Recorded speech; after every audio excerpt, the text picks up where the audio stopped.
Hello बच्चों, कैसे हैं आप? क्या हाल चाल आपके? अपने corporate accounting CMA inter group 2 के इस फास्ट ट्रैक सीरीज में आज जिस चैप्टर को हम एंड करेंगे वो एक नहीं बच्चे 3 चैप्टर हैं। पहला चैप्टर आपका follow on public offer, FPO short में कहते हैं, sweet equity shares and right issue of shares. तीनों ही छोटे छोटे चैप्टर है बट एग्जाम में इक्वली इंपॉर्टेंट है। इनमें से हमेशा एक नया क्वेश्चन बनता ही बनता है। तो आइए शुरुआत करते हैं इसी सीक्वेंस में तीनों को अपनी फास्ट ट्रैक सीरीज के अंदर में जितने भी थ्योरी, जितने भी प्रैक्टिकल, जितने भी एमसीक्यूज बन सकते हैं सब कुछ हम यहाँ पे कवर करने वाले हैं। अगला 1.5 घंटा 1 आवर 30 मिनट्स बहुत आराम से प्यार से मेरे साथ बैठिए और मैं इस चैप्टर को एंड कराता हूँ। हाँ, आप एक काम जरूर करेंगे, जो जिस नोट से मैं आपको पढ़ा रहा हूँ वीडियो के डिस्क्रिप्शन में अपलोड कर दिया है, उसको डाउनलोड कर लेंगे, संभाल कर रखेंगे, क्योंकि सेम नोट्स एग्जाम के टाइम पे 5 to 10 मिनट्स में पूरा रिवाइज करने में आपको हेल्प करने वाला है। आइए ना शुरू करते हैं आपका इन तीनों चैप्टर का कवरेज अंडर अपना फास्ट ट्रैक सीरीज के अंदर में। पहले स्टार्ट करते हैं फॉलो ऑन पब्लिक ऑफर के साथ, शुरू करते हैं।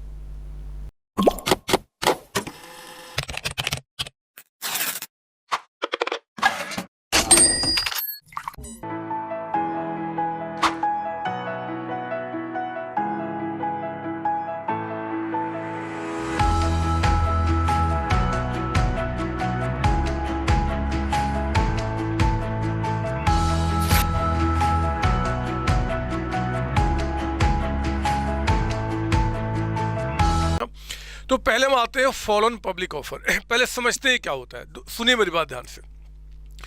देखो, COC education private limited, COC education private limited, ये एक कंपनी है। आप इस कंपनी का नाम भली भाली बात ही जानते हैं, आपके नस नस में ये कंपनी बसी हुई है। मेरे बच्चे, ये अभी एक प्राइवेट कंपनी है और इस कंपनी ने डिसाइड किया कि अब अपने आप को स्टॉक एक्सचेंज में लिस्टिंग कराऊं, यानी कि अब मैं सीओसी एजुकेशन प्राइवेट लिमिटेड से ये बनना चाहती है सीओसी एजुकेशन लिमिटेड एक पब्लिक कंपनी बनना चाहती है। एक ऐसी कंपनी जिसमें कि डिफरेंट जो हजारों लाखों जो लोग हैं, पब्लिक है मेरे बच्चे, वो इस कंपनी में शेयर होल्डिंग लेकर आए ले, और कंपनी के पास खूब सारा पैसा है, बड़े बड़े प्रोजेक्ट में कंपनी एंट्री करे। तो मेरे बच्चे, जब ये कंपनी इसमें कन्वर्ट होती है ना, तो इनको शेयर्स इशू करना होता है पब्लिक को, और वो जो शेयर्स इशू होता है ना, वो जो शेयर्स पहली बार जो ये कंपनी इशू करती है, हम उसको बोलते हैं क्या? आईपीओ। उसको हम एफपीओ नहीं बोलते, हम उसको बोलते हैं आईपीओ, इनिशियल पब्लिक ऑफर। मतलब कि शेयर्स इनिशियल, पहली बार जब हम आपका इशू करते हैं, जो भी कंपनी पहली बार अभी पब्लिक कंपनी बनी है और शेयर्स मार्केट में इशू कर रही है, तो उसको वो क्या निकालती है? आईपीओ निकालती है, आईपीओ, इनिशियल पब्लिक ऑफर। ठीक है, याद रहेगी बात आपका ये सर। अब मेरे बच्चे, अब ये कंपनी का अस्तित्व खत्म, अब सीओसी एजुकेशन प्राइवेट लिमिटेड चल रही है। इसने एक बार अपना आईपीओ निकाल लिया, और आईपीओ निकालने के बाद जितने सारे पैसे हैं, उसके बाद भी इस कंपनी को एडिशनल फंड्स की रिक्वायरमेंट है। इनको और भी एडिशनल फंड्स, यानी कि एडिशनल पैसे की रिक्वायरमेंट है। अब ये एडिशनल फंड्स को रेज करने के लिए चाहते हैं कि भैया मैं फिर से शेयर्स को मार्केट में बेचूं, मार्केट में बेचूं, यानी कि और शेयर्स, एडिशनल शेयर्स मैं मार्केट में क्या करूं? इशू करूं और पैसा इकट्ठा करूं। तो मेरे बच्चे, एक बार जो कंपनी आईपीओ कर चुकी है, उसके बाद एडिशनल फंड को रेज करने के लिए जब वो फिर से मार्केट में शेयर्स इशू करती है, तो हम उसको बोलते हैं एफपीओ, यानी कि follow on public offer. Follow on किया जा रहा है, जो मतलब पहले एक बार हो चुका है, हम उसी को दोबारा क्या कर रहे हैं? फॉलो कर रहे हैं। इसी को बोलते हैं एफपीओ, यानी कि फॉलो ऑन पब्लिक ऑफर। बस इतनी सी बात है। तो आप इस बात को समझ लें कि अगर एग्जाम में आ जाए, क्या आईपीओ एफपीओ सेम होता है? नहीं, आईपीओ पहली बार होता है जब कंपनी अभी कंपनी पब्लिक कंपनी में आई है, पब्लिक कंपनी के रूप में रजिस्टर्ड हुई है, तो पहली बार जो शेयर्स इशू करते हैं हम उसको आईपीओ कहते हैं। उसके बाद एडिशनल फंड को रेज करने के लिए अगर दोबारा वो पैसा मार्केट से इशू करते हैं तो हम उसको क्या बोलते हैं? एफपीओ, यानी कि फॉलो ऑन पब्लिक ऑफर। बच्चे, इससे ज़्यादा समझाने के लिए कुछ इसमें है नहीं। तो आप यहाँ पे देखिए जरा, मैं आपको बता रहा हूँ फॉलो ऑन पब्लिक ऑफर के बारे में। अगर राइट शॉर्ट नोट्स आ जाए तो आपको क्या क्या चीज़ें लिखनी होगी। And issuance of stock following a company initial public offer. Initial public offer के को फॉलो करते हुए जो स्टॉक इशू करते हैं, मतलब शेयर्स जो हम दोबारा इशू करते हैं, उसको बोलते हैं फॉलो ऑन पब्लिक ऑफर, यानी कि शॉर्ट में इसको क्या बोलते हैं, एफपीओ। आपका एफपीओ एग्जाम में एफबीओ भी कह सकता है, या right is short on follow on public offer. A company opts for FPO route when it wishes to raise additional capital from the share holders and new investor.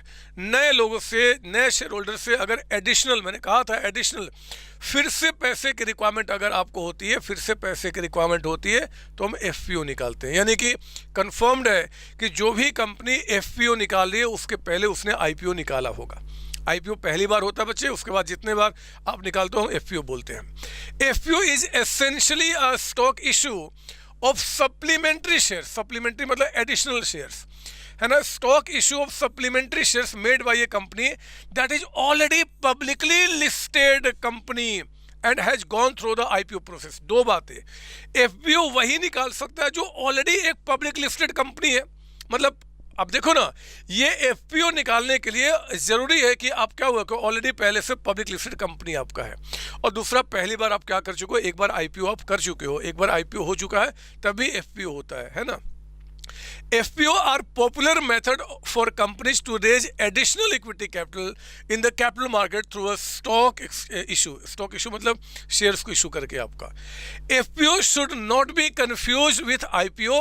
IPO are the initial public offering of equity to the public, while कहता है कि FPO are supplementary issue, additional issue मतलब made after the company has already has been established on the stock exchange.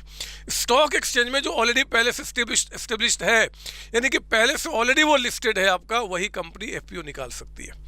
अगर exam में आ जाए कि भैया IPO और एफपीओ में फ़र्क बताइए, तो मेरे बच्चे दो ही फ़र्क है। ऐसे तो एग्जाम में अगर सिर्फ ये आ जाए तो एक तो आईपीओ और एफपीओ का फुल फॉर्म हो गया, इसको हम शॉर्ट में आईपीओ, फुल फॉर्म आ गया तो बोल देना शॉर्ट में आईपीओ बोलते हैं, इसको एफपीओ बोलते हैं। अगर एग्जाम में आ गया कि आईपीओ और एफपीओ फ़र्क बताइए, तो पहला डिफरेंस बताना फुल फॉर्म का, थोड़ा मार्क्स लेने के लिए। दूसरा आईपीओ क्या होता है जी, is made when a company seeks to raise capital with public investment. पहली बार जो आपका होता है ना, जब पब्लिक इन्वेस्टमेंट से हम पैसा रेज करना चाहते हैं। और एफपीओ क्या है, सब्सिक्वेंट पब्लिक आपका कंट्रीब्यूशन, उसके बाद कंट्रीब्यूशन उसका वो होता है। First issue of shares by the company is made through IPO. पहले आपका आईपीओ होता है when the company first becoming a publicly traded company on A national stock exchange, while follow-on public offer is the public issue of shares for an already listed company।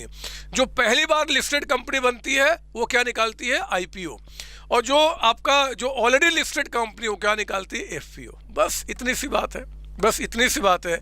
और इस तरीके से हमने क्या किया, एफपीओ का पूरा प्रॉपर तरीके से काम कंप्लीट किया, पूरा ये सिलेबस इसको ख़त्म भी कर लिया, इसका रिवीजन भी कर लिया। इसके सिवाय कोई चीज़ की रिक्वायरमेंट नहीं है, कोई चीज़ की रिक्वायरमेंट नहीं बच्चे।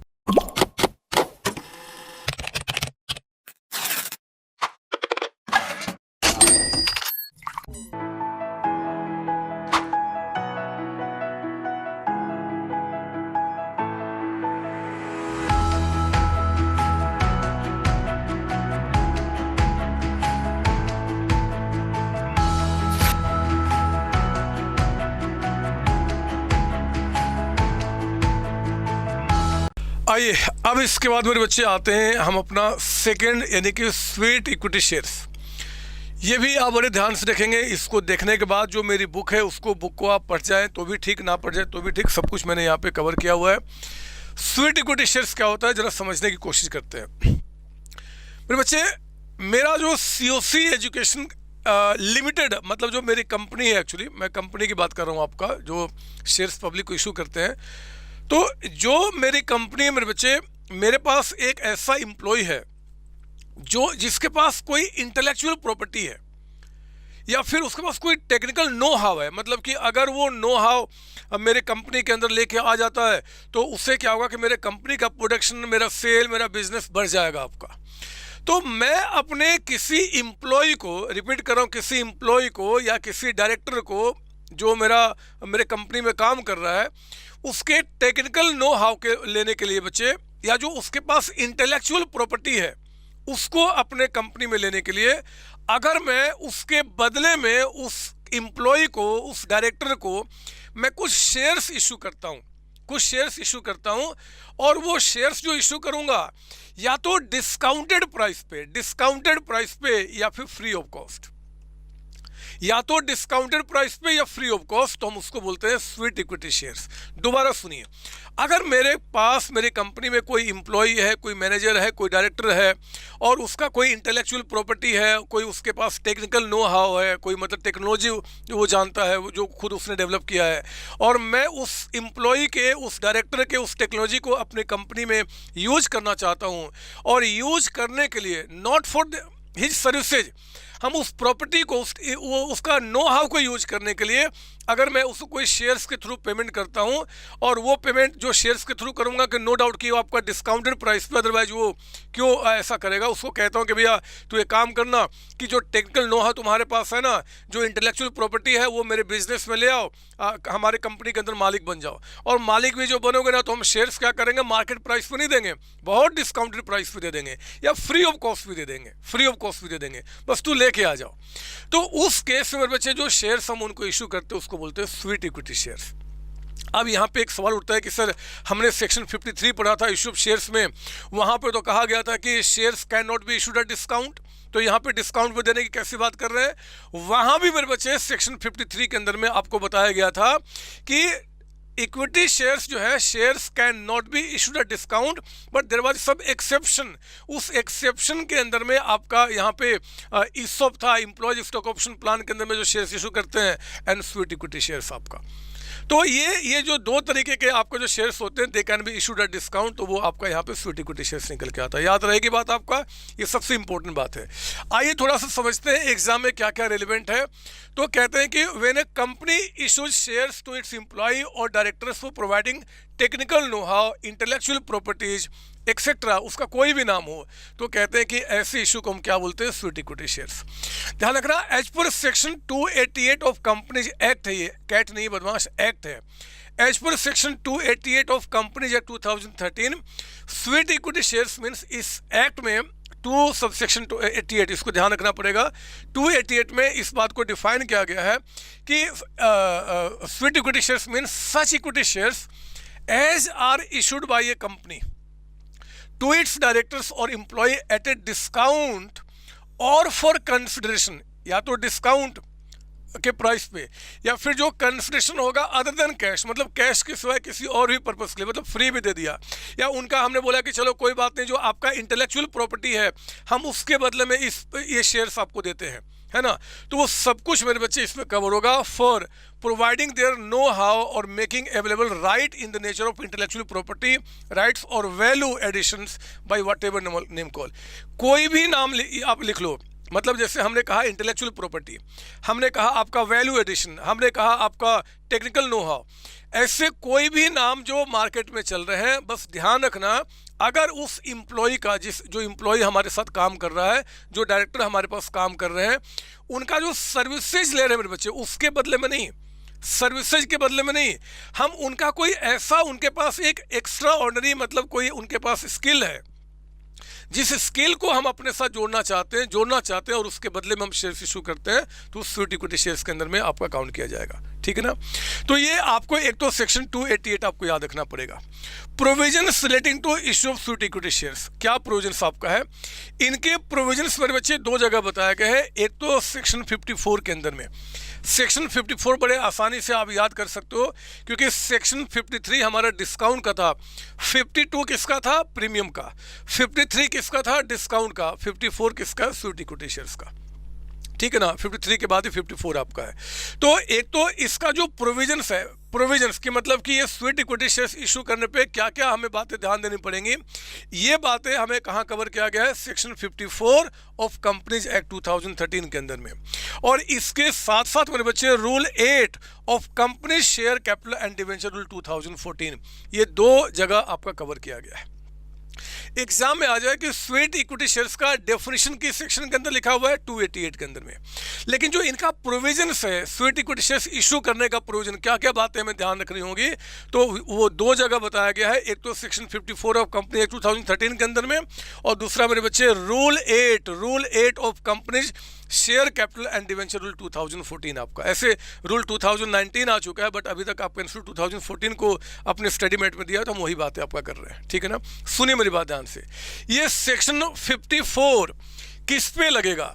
सेक्शन 54 उन कंपनी पे लगेगा जो स्टॉक एक्सचेंज में लिस्टेड है, जो स्टॉक एक्सचेंज में लिस्टेड है मेरे बच्चे, और वो अगर स्वीट इक्विटी शेयर्स इशू करते हैं तो सेक्शन 54 का प्रोविजन लगेगा, जो आपका यहाँ पे अप्लाई किया जाएगा। देखते हैं क्या क्या। एंड जो कंपनियां स्टॉक एक्सचेंज में लिस्टेड नहीं है, उनके सिवाय कोई कंपनी है जो कि आपका स्वीट इक्विटी शेयर्स इशू करना चाहती है, तो उन पे मेरे बच्चे rule 8 of company share and capital debenture rule 2014 लगेगा। याद रहेगी बात आपका, दोबारा सुनिए। जो कंपनी स्टॉक मार्केट में, स्टॉक एक्सचेंज में लिस्टेड है, जिसपे सेबी का कंट्रोल होता है, security Exchange Board of India का, उन पे कौन सा सेक्शन अप्लाई होगा? सेक्शन 54। जो स्टॉक एक्सचेंज में लिस्टेड नहीं है, उनके सिवाय जो बाकी कंपनी है, जो अनलिस्टेड है, जो मान लो कोई प्राइवेट कंपनी है और वो अपने एम्प्लॉय को स्वीट इक्विटी शेयर्स इशू करना चाहते हैं, तो उनको rule 8 of share and debenture rule 2014 को फॉलो करना पड़ेगा। क्लियर? यहाँ पे एग्जाम में आएगा तो बिल्कुल क्लियर कट दिमाग होना चाहिए ना। अब हम देखते हैं कि ये जो सेक्शन 54 है वो हमें क्या बताता है। सेक्शन 54 ने कहा बच्चे, not with standing anything content in section 53, मतलब 53 का जो प्रोविजन है वो इन पे अप्लाई नहीं होगा, है ना। वो हमें पता है कि 53 का कि हम shares can not be issued at discount, तो वो यहाँ अप्लाई नहीं होगा, क्योंकि ये शेयर्स हम डिस्काउंट पे इशू कर सकते हैं आपका, ठीक है ना। अ कंपनी में issue sweet equity shares of a class of shares already issued if the following conditions are fulfilled. इन कंडीशंस को आपको फुलफिल करना पड़ेगा। कौन कौन से कंडीशंस हमारे पास है? पहला, एक तो जो इशू हो रहा है, जो स्वीट इक्विटी शेयर्स इशू कर रहे हैं, that must be authorised by the special resolution passed by the company. आपके जो एजीएम होता है, उस एजीएम के अंदर मेरे बच्चे शेयर होल्डर्स की मीटिंग में आपको स्पेशल रेजोल्यूशन पास करना पड़ेगा। विदाउट पासिंग स्पेशल रेजोल्यूशन आप या स्वीट इक्विटी शेयर्स इशू नहीं कर सकते, मतलब कि शेयर होल्डर्स की पहले रजामंदी लेनी पड़ेगी।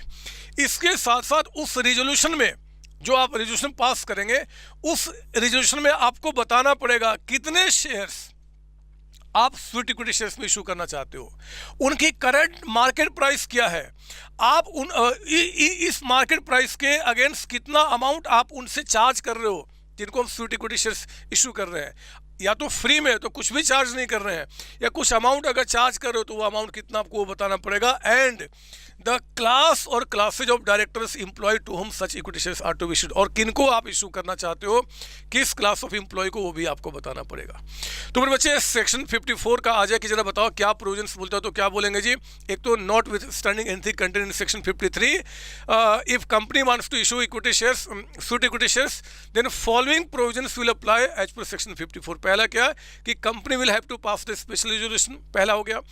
एंड दैट रेजोल्यूशन में दे हैव टू मेंशन, क्या मेंशन करना पड़ेगा कि आपका कितने शेयर्स, क्या उनकी मार्केट प्राइस है, कितना कंसेशन आपको चार्ज कर रहे हैं इफ एनी, और साथ ही साथ किस क्लास ऑफ एम्प्लॉय को आप उनको देना चाहते हैं, ये बताना पड़ेगा।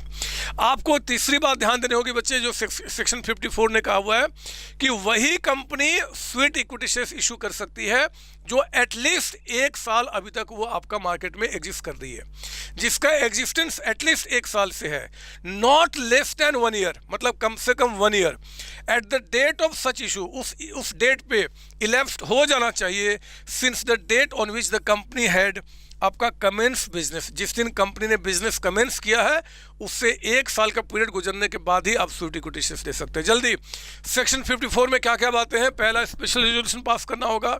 दूसरे पॉइंट में उस रेजोल्यूशन में क्या क्या बताना होगा जी? कितने नंबर ऑफ शेयर्स, क्या करंट प्राइस है, क्या कंसेशन चार्ज कर रहे हैं, किस क्लास ऑफ एम्प्लॉय को आप देना चाहते हैं। तीसरा बताइए कि at least company should have the commencement period of 1 year, इसका मतलब निकल के आता है। तो ये 3 बातें आपको यहाँ पे बताई गई हैं, 3 बातें जो सेक्शन 54 कहता है। नाउ डी पॉइंट पे आइए, where the equity shares of the company are listed on a recognised stock exchange, the sweet equity shares are issued in accordance with regulation made by the Security Exchange Board of India, यानी कि सेबी। अभी बताया मैंने कि 3 तो बातें ये होनी चाहिए। इसके साथ साथ सेबी के द्वारा कुछ अगर रूल्स हैं जो सेबी कहता है कि ये फॉलो करना है, तो वो भी आपको फॉलो करना पड़ेगा। सर सेबी क्या क्या बोलता है, वो मेरे बच्चे अकाउंट्स का टॉपिक नहीं है, वो लॉ का टॉपिक है, लॉ में उसके बारे में पढ़ेंगे। यहाँ पे तो 4 प्रोविजंस आपको ध्यान रखना है, 3 ये और चौथा क्या कि when the equity shares of the company are listed on a recognised stock exchange, sweet equity shares are issued in accordance with the regulation made by the Security and Exchange Board of India in this behalf, and if they are not listed, अगर वो listed नहीं है, अगर वो आपका listed नहीं है मेरे बच्चे वो कंपनी, तो sweet equity shares are issued in accordance with such rules as may be prescribed, जो रूल्स प्रिस्क्राइब्ड है उसके मुताबिक। और वो रूल्स क्या प्रिस्क्राइब्ड है, वो रूल्स प्रिस्क्राइब्ड है आपका rule 8 of company share capital and debenture rule 2014। समझ में आ रही बात? तो सेक्शन 54 मोर और लेस किस पे अप्लाई हो गया, जो आपका लिस्टेड कंपनी है। 4 बातें आपको ध्यान देना होगा। जो सेबी में लिस्टेड नहीं है, स्टॉक एक्सचेंज में लिस्टेड नहीं है, उनको इस रूल के मुताबिक आपका इशू करना होगा।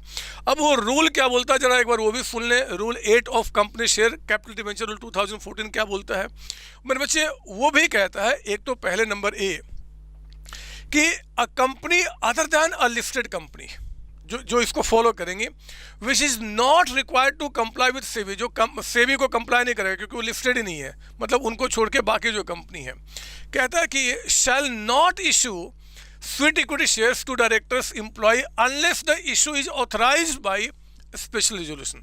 मतलब यहाँ भी रूल में भी मेंशन किया गया बच्चे कि इन कंपनी को जो आपका जिस पे सेक्शन 54 अप्लाई नहीं होगा, मतलब जो लिस्टेड कंपनी नहीं है, और वो कंपनी अगर स्वीट इक्विटी शेयर्स करना चाहती है तो उनको भी स्पेशल रिजोल्यूशन पास करना पड़ेगा।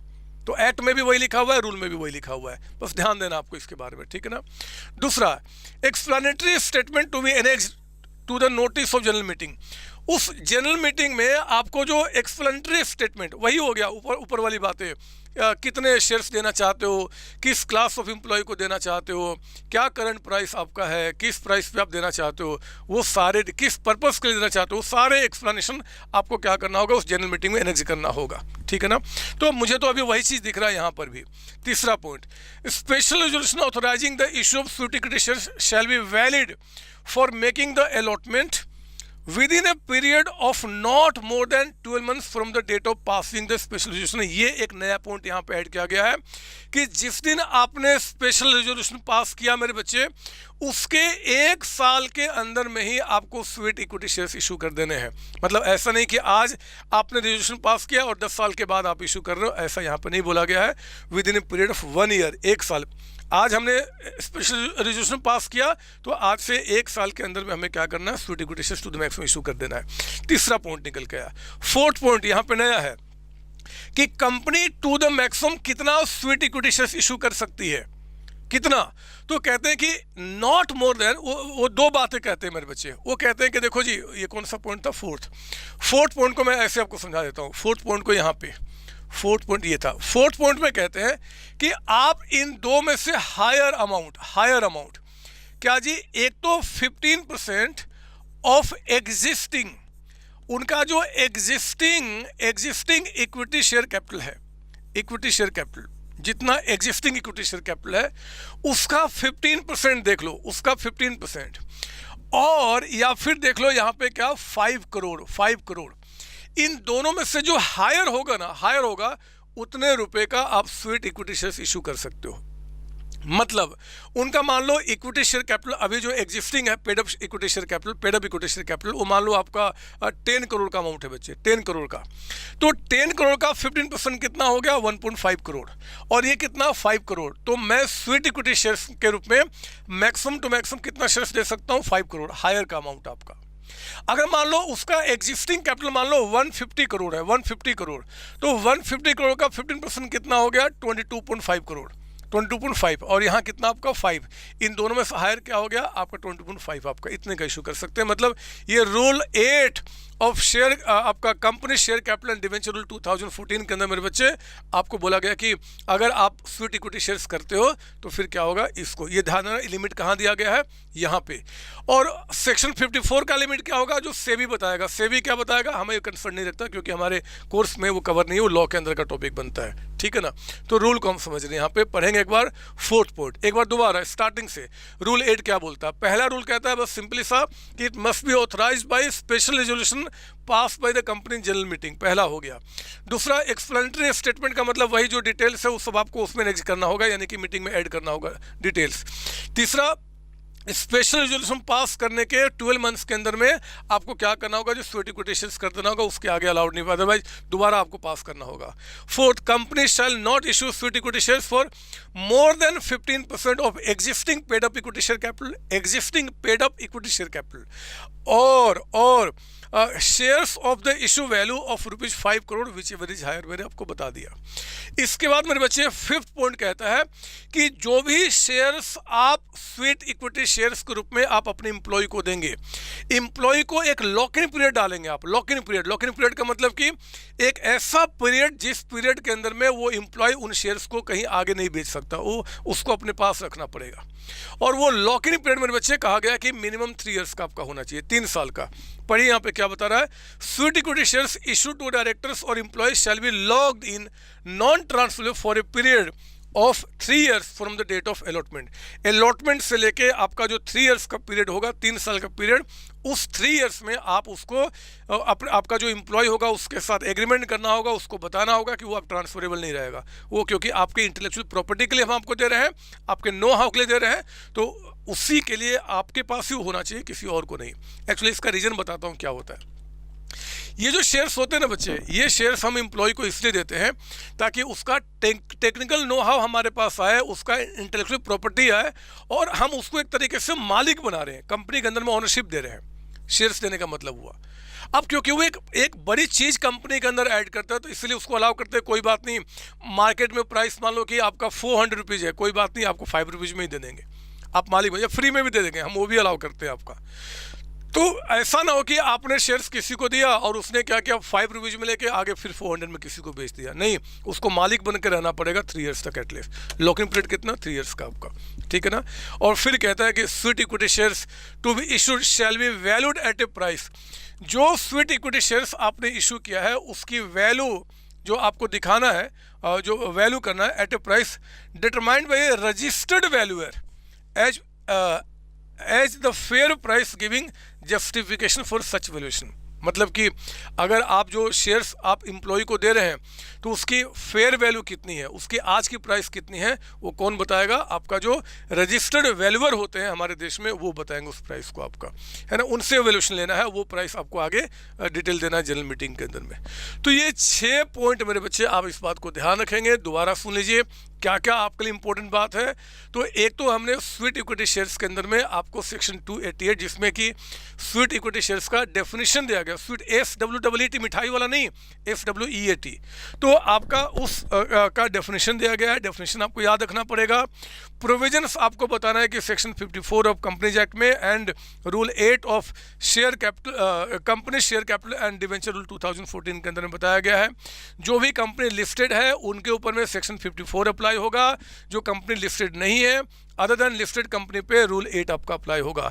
सेक्शन 54 में क्या बोला गया है, स्पेशल रेजोल्यूशन होना चाहिए, आपके सारे डिटेल्स वहाँ पे आपके पास होने चाहिए शेयर्स को लेकर, एटलीस्ट 1 साल कंपनी आपका काम कर चुकी है उसके बाद इशू कर रही है, और फिर आपका सेबी के द्वारा दिए हुए सारे गाइडलाइंस को आपको फॉलो करना पड़ेगा।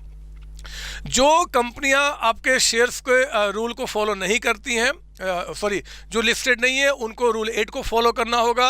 रूल 8 में भी पहले आपका वही बात किया गया है कि आपका स्पेशल रेजोल्यूशन पास करना होगा, डिटेल्स एनेक्स करना होगा, मतलब वही डिटेल्स, आपका करंट प्राइस, कितने शेयर्स, कौन से एम्प्लॉय को क्या प्राइस है, वो सब कुछ आपको बताना पड़ेगा। तीसरा हमने बताया कि आपका जो स्पेशल रेजोल्यूशन पास करने के 1 साल के अंदर में आपको स्वीट इक्विटी शेयर्स इशू करना होगा, उसके बाद नहीं। चौथा, कंपनी स्वीट इक्विटी शेयर्स कितना इशू कर सकती है, तो existing paid up equity share capital जो पूरे साल में रहा है उसका आपका 15%, और आपका 5 crore whichever is higher आपका। फिर हमने बताया कि स्वीट इक्विटी शेयर्स जो इशू किए उनका लॉकिंग पीरियड होना चाहिए एम्प्लॉय के पास 3 इयर्स का कम से कम, आपको 3 साल का कम से कम आपका। और फिर आपका जो शेयर्स आप जो स्वीट इक्विटी शेयर्स के रूप में इशू कर रहे हो उसकी एक्चुअल प्राइस क्या है, इसके लिए आपको रजिस्टर्ड शेयर जो वैल्यूअर होते हैं उनसे प्राइस आपको लेना पड़ेगा। ये बातें मैंने आपको बता दी।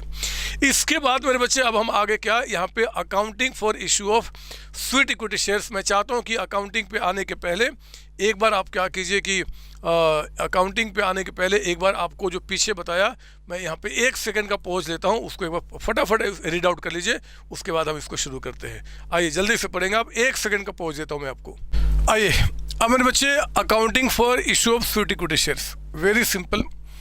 जब आप अकाउंटिंग की बात करते हो ना, तो देखो 2 चीज़ में हमें देखना होगा कि क्या हमने जो स्वीट इक्विटी शेयर्स इशू किया है फॉर कैश कंसिडरेशन, कि क्या मतलब कि हमने जो शेयर्स इशू किया उसके लिए कुछ कैश लिया है।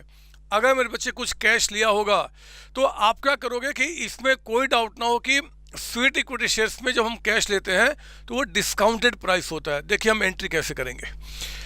इसमें क्या होगा कि जितना भी अमाउंट आपने उनसे चार्ज किया, जितना भी अमाउंट चार्ज किया वो आपका बैंक में चला जाएगा। मान लो आपने क्या किया, पर शेयर 8 रुपीज़ चार्ज किया, पर शेयर मान लो 8 रुपीज़ चार्ज किया, और जो इक्विटी शेयर हम दे रहे हैं मेरे बच्चे, अगर वो सपोज दैट कि 10 रुपीज़ का आपका है, तो 10 रुपीज़ का जो शेयर है अगर हम उससे 8 रुपीज़ चार्ज कर रहे हैं तो 10 में 8 तो बैंक में आ जाएगा, और बाकी जो 2 रुपीज़ होगा ना, बाकी का अमाउंट वो इंटेलेक्चुअल प्रॉपर्टी के नाम पे हम क्या करेंगे, डेबिट कर देंगे। आपका इंटेलेक्चुअल प्रॉपर्टी के नाम पे हम क्या कर देंगे, अगर हमने एम्प्लॉय को कुछ शेयर्स दिया है एज स्वीट इक्विटी शेयर्स, तो आप क्या करेंगे वहाँ पे जितना अमाउंट, और फॉर कैश हमने कैश चार्ज किया, नो डाउट कि वो डिस्काउंटेड प्राइस पे रहा होगा। डिस्काउंटेड प्राइस का मतलब कि जो शेयर की फेस वैल्यू है हम उससे कम पे इशू किए होंगे, उसको बोलते हैं डिस्काउंटेड प्राइस आपका। तो उन शेयर्स का मार्केट में क्या प्राइस उससे मतलब नहीं। जब हम अकाउंटिंग करेंगे तो कैपिटल के आगे में क्या होगा, फेस वैल्यू, जितना अमाउंट चार्ज किया उतना बैंक में बढ़ाइए, बाकी इंटेलेक्चुअल प्रॉपर्टी ग्रुप में दिखाएंगे। और ये इंटेलेक्चुअल प्रॉपर्टी क्या होगा, बैलेंस शीट में आपका नो डाउट कि एसेट्स ग्रुप में जाएगा, इंटेंजिबल एसेट्स ग्रुप में उसकी रिकॉर्डिंग आपकी होती है। ठीक है ना, इस बात को ध्यान रखेंगे। कहता है नोट में कि details of issue of sweet equity shares आपको डिस्क्लोज भी करना होगा नोट्स टू अकाउंट में, बैलेंस शीट में, कि भाई हमने इतने शेयर्स आपको इशू किए हैं एज स्वीट इक्विटी शेयर्स आपका। ये क्या हुआ, for cash consideration at a discount आपका। अगर मान लो आप इक्विटी शेयर्स इशू करते हैं for consideration other than cash, अगर कैश के सिवाय कोई और कंसिडरेशन के लिए, मतलब हमने कहा कि भैया आप अपना टेक्निकल नो हाउ हमें दे दो, आप टेक्निकल नो हाउ दे दीजिए और हमसे इतने शेयर्स आप ले लो, है ना बच्चे।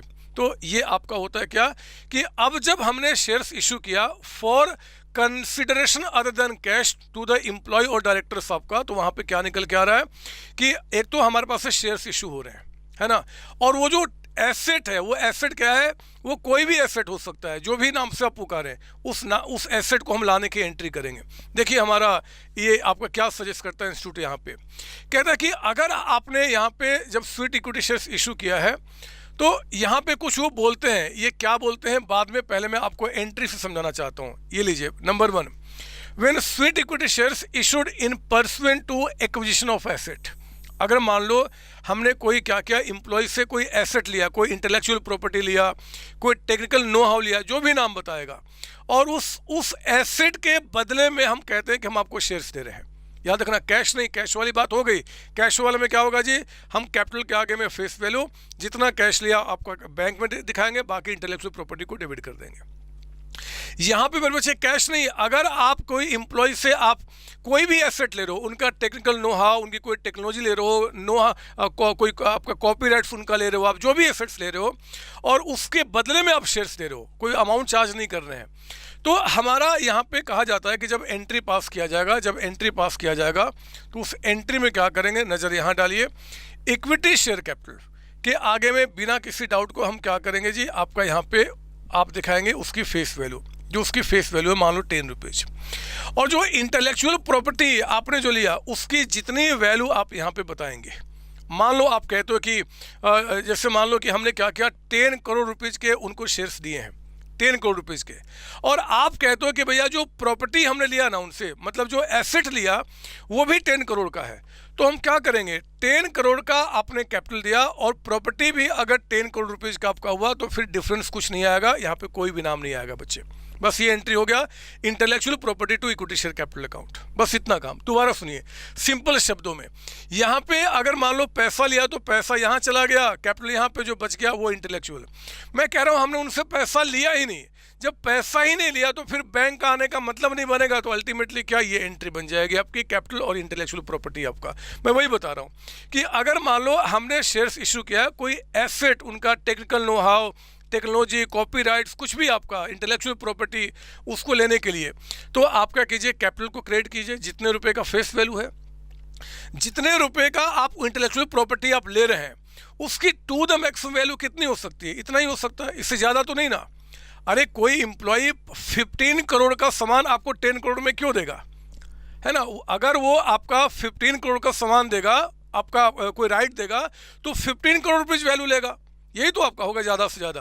तो इसीलिए बोल रहा हूँ कि जब भी आपका यहाँ पे आएगा तो कैपिटल के आगे में उस शेयर का फेस वैल्यू, जितने रुपए का एसेट आप उस एम्प्लॉय से, डायरेक्टर से ले रहे हो, उसको इंटेलेक्चुअल प्रॉपर्टी के आगे डेबिट करेंगे।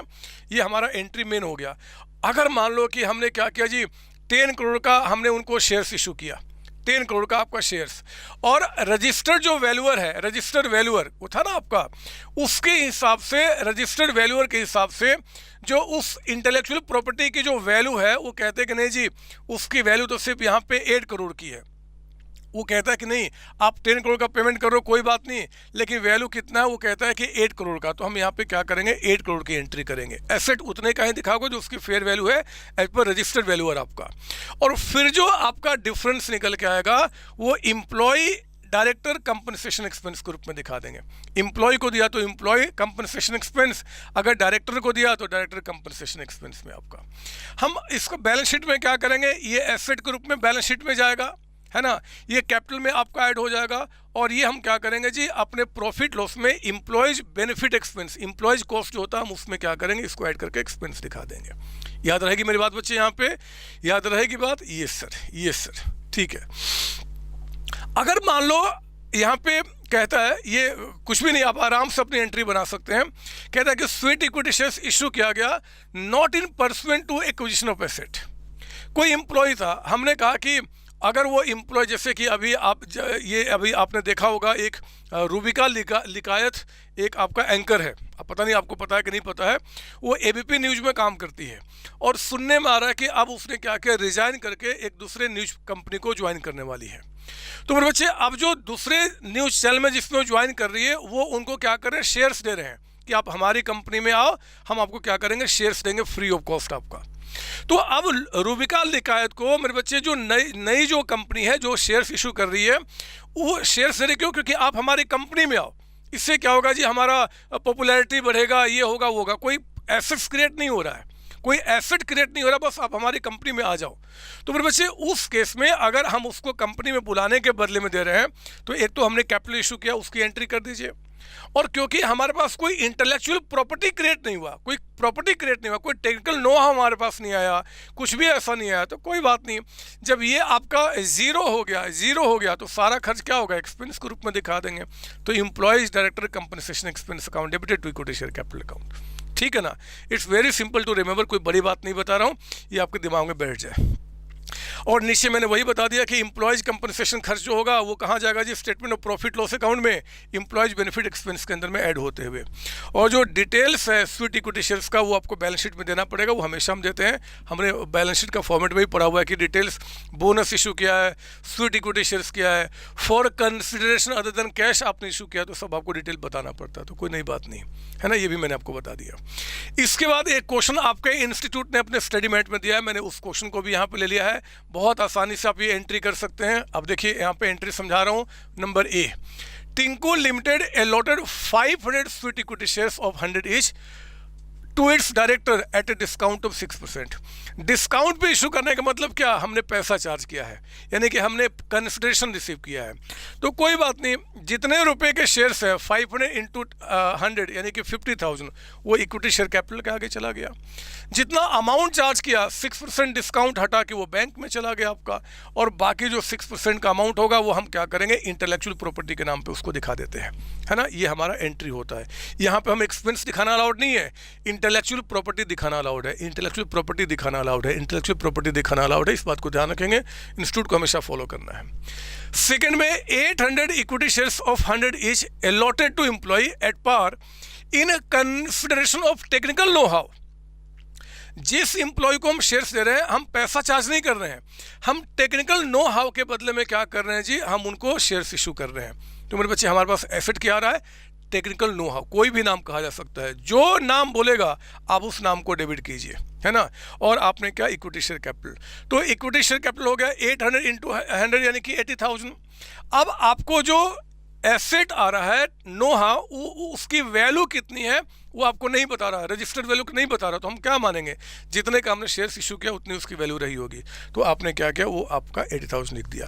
अगर क्वेश्चन कह देता कि एज पर रजिस्टर्ड वैल्यूअर ये जो वैल्यू है वो 70,000 है, तो मेरे बच्चे 80 यहाँ 70 या 10,000 को फिर क्या करते हैं, एम्प्लॉयज कंपनसेशन एक्सपेंस ग्रुप में दिखा देते हैं और काम पूरा हो जाता है। तो जितनी सारी बातें इसके अंदर हो सकती है उसको हमने एंड किया और ये प्रॉपर तरीके से खत्म हुआ। मेरे बच्चे, आज की क्लास, इस टॉपिक को हम यहीं पे एंड करते हैं और अगले क्लास में, अगले सेशन में आने के लिए हम तैयारी कर। जय सीएमए एंड जय CMA, feel the power, feel the power. आगे बढ़ते हैं, थैंक यू। हेलो बच्चों, कैसे हैं आप? मैं CA संतोष कुमार। मैंने और मेरी टीम ने डिसाइड किया कि जो क्वालिटी एजुकेशन मैं और मेरी टीम एक पर्टिकुलर एरिया में प्रोवाइड कर रहे हैं, उसको पूरे देश में क्यों न फैलाया जाए at the reasonable cost, under the brand name of COC education private limited. मेरे बच्चों, इस सक्सेस को हमने पाया, कॉमर्स के स्टूडेंट्स किसी भी कोर्स के हो, वो पूरे ऑल ओवर इंडिया में बैठ के हमारे कोर्सेज से बेनिफिट ले रहे हैं या ले चुके हैं। हमें जो दूसरों से अलग करता है वो है हमारा डेली डाउट सेशन। हमारा जो एकेडमिक इंस्ट्रक्टर टीम है, आपके कॉन्टिन्यूस आपके ग्रोथ पे वो नजर बनाए रखता है और आपको कॉन्टिन्यूस बेसिस पे मोटिवेट करना आपको स्टडी के लिए।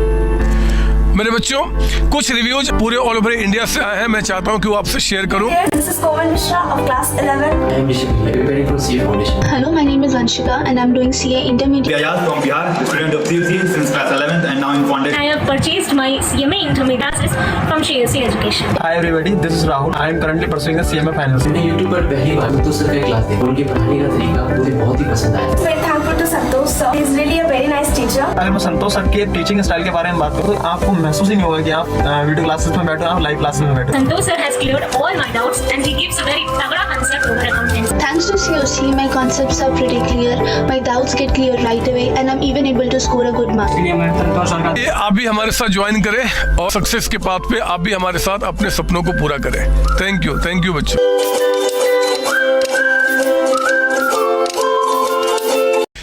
हाँ जी बच्चों, क्या हालचाल आपके? आइए अब हम शुरू करते हैं मेरे बच्चे आज का अगला टॉपिक रिवीजन का, that is accounting for right issue.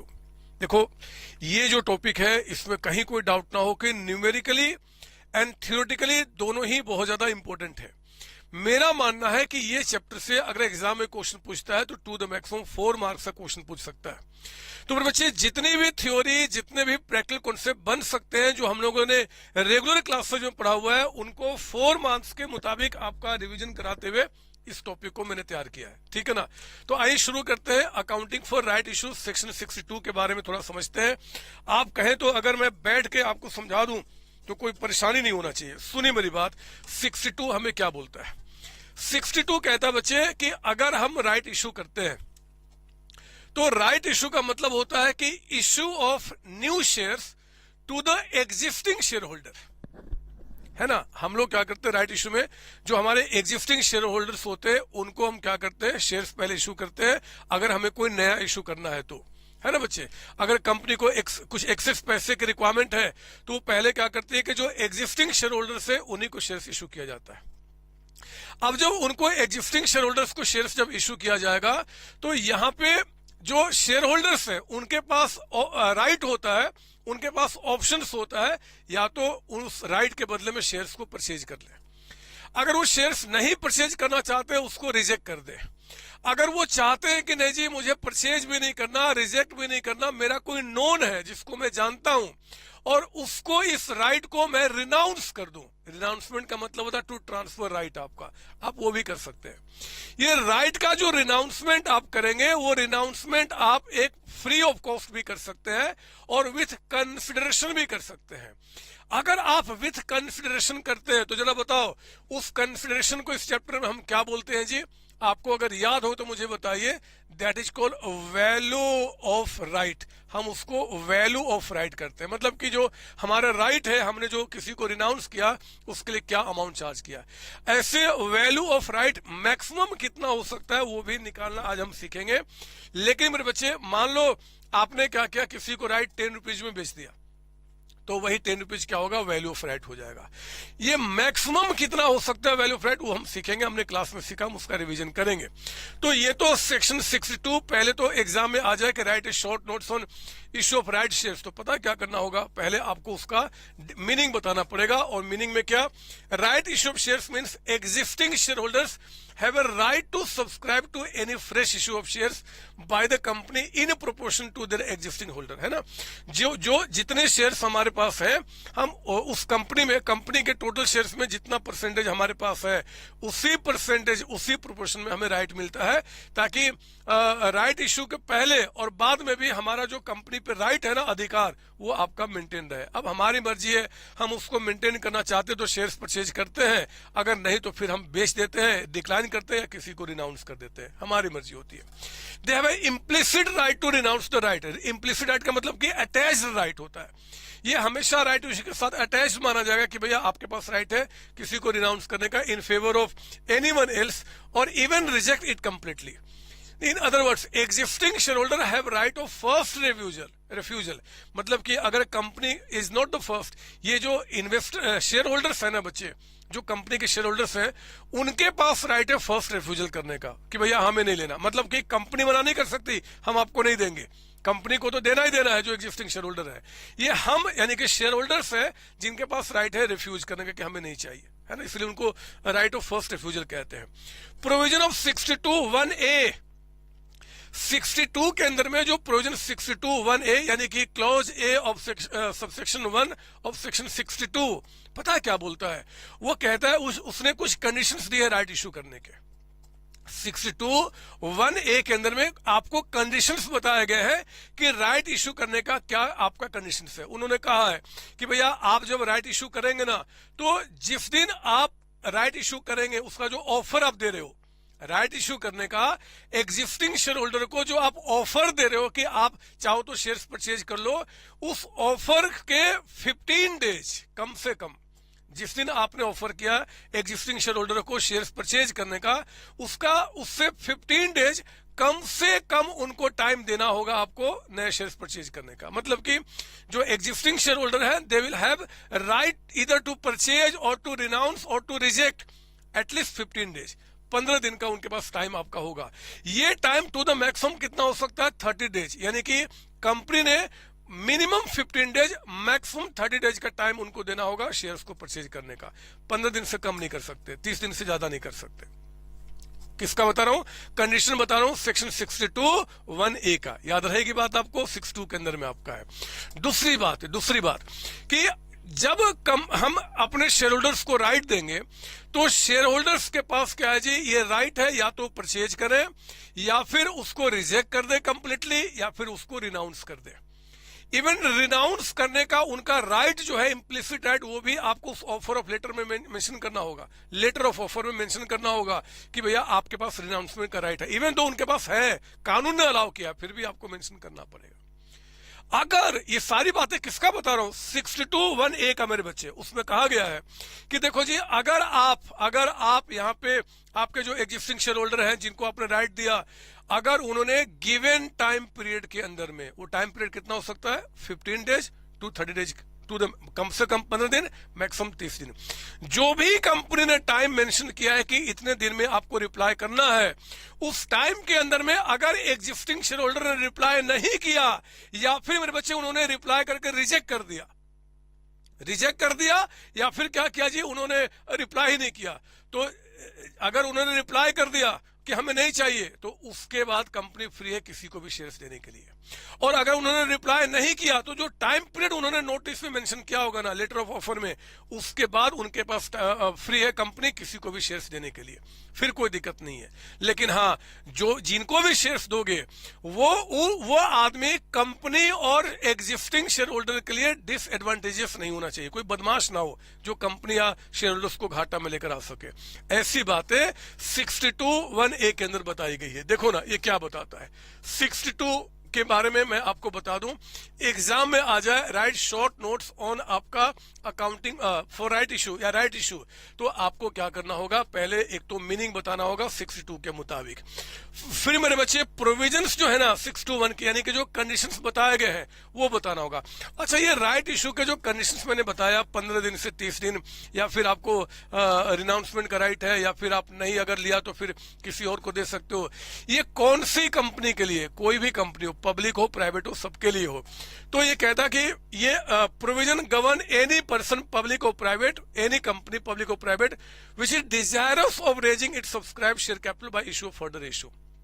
कहता है क्वेश्चन में, company desirous of issuing new shares as per 62(1)(a), वो देखो क्या क्या, through a letter of offer, जो ऑफर लेटर आप भेजेंगे ना कि आप चाहो तो शेयर्स ले लो, उसमें क्या क्या चीजें होना चाहिए, उसका कंडीशन क्या है इस लेटर ऑफ ऑफर का। पहला, 15 डेज से कम और 30 डेज से ज्यादा आपको समय नहीं देना है from the date of offer आपका। दूसरा, the offer aforesaid shall be deemed to include a right exercisable by the person concern to renounce the shares offered, मतलब को उनको बताना होगा कि आपके पास ये भी राइट है ना, कि आप किसी को रिनाउंस कर सकते हो, नोटिस इस बात को आपको मेंशन करना होगा। और तीसरा, कि जो बोर्ड ऑफ डायरेक्टर्स है, जब आपने मना कर दिया या जो स्पेसिफाइड टाइम दिया गया है, तो वो फ्री है to dispose of shares in such manner which is not disadvantageous to the share holders and the company. आपका ये बातें बतानी होगी। अब मान लो ये क्वेश्चन आपका 4 मार्क्स का आ गया, तो 4 मार्क्स सर कितना लिखे, मैं कहता हूं कि 4 मार्क्स का क्वेश्चन आ जाए, मीनिंग पहले बता देना। फिर लिखना provisions of section 62(1)(a) of the company act 2013। आपको इतना डिटेल बताने के बजाय कह देना कि इसके जो कंडीशंस है, और कंडीशंस ये जो है ना बच्चे, इनको 3 जो है आपको थोड़ा सा शॉर्ट करके चाहे तो आपको तीनों बताना पड़ेगा। कंडीशन मतलब 3 जो आपका पैराग्राफ मैंने दिया हुआ है, और फिर आपका काम पूरा हो जाएगा। ठीक है ना, कोई डाउट इसके अंदर में? नहीं सर। ये राइट इशू का हमारा इंस्टीट्यूट कहता है कि कुछ एक्सेप्शन भी है, मतलब कि अगर कंपनी शेयर्स इशू करती है पब्लिक को, तो कुछ ऐसे सिचुएशंस हैं जहां पे जरूरी नहीं है कि एग्जिस्टिंग शेयर होल्डर को पहले आप शेयर्स ऑफर करो। 4 ऐसी जगह बताए गए बच्चे जहां पे डायरेक्टली शेयर्स किसी को दे सकते हो विदाउट मेकिंग राइट इशू, जिसको हम बोलते हैं exception to right issue. And this is very much important for theory in your exam, इसलिए मैंने मेंशन कर दिया इंपॉर्टेंट फॉर एग्जाम। सर ये क्या कंडीशन, जरा मुझे बताइए, सुनिए मेरी बात, मैंने पहले 4 कंडीशन बता दूं, वो 4 कंडीशन कौन कौन से। पहला कंडीशन, अगर आप अपने एम्प्लॉयज को शेयर्स इशू करना चाहते हो under the scheme of employees stock option. ये वो स्कीम होता है जहां पे हम एम्प्लॉयज को थोड़ा मोटिवेट करने के लिए बोलते हैं कि 4 साल 10 साल 20 साल काम कर लो, हम कुछ एक्स्ट्रा शेयर्स आपको दे देंगे, उसको बोलते हैं आपका क्या जी, एम्प्लॉयज स्टॉक ऑप्शन प्लान।